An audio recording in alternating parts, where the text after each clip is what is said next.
I'm cooking pakso na bangos for dinner tonight at ito kumukulo na siya at malapit na maluto kaya ilalagay ko na ang kanyang mga gulay kasi pag nagluluto ako ng pakso na bangos I always like it with vegetables like eggplant and ampalaya and then lalagyan ko siya ng sili para magkaroon siya ng kick. Okay, so ilalagay ko na ang sili. Yan, lalagay ko na ang sili kasi malapit na maluto yung bangos. Yan, nilagay ko na yung sili. Yung sili na yan, although they are small, pero they are very, very spicy.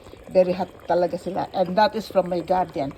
Tapos, ay ilalagay ko na yung ampalaya. Ayan, gusto ko ang pakso na bangus ko ay may mga gulay na kasama. Ayan, ampalaya. Ayan, tapos,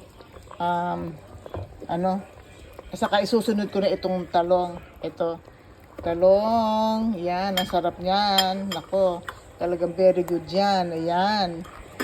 Yan ang gusto kong luto sa paksiw. Meron siyang gulay, at saka meron siyang sili para maanghang. Hindi ko siya masyadong nilagyan ng maraming sabaw kasi hindi naman kinakailangan ng marami siyang sabaw. And then, saka nilalagyan ko siya ng a little bit of olive oil. Yan. Para yung kanyang sabaw ay malinamnam. Ito, lalagyan ko siya ng a little bit of olive oil. Siguro mga 2 teaspoon na yan. Yan.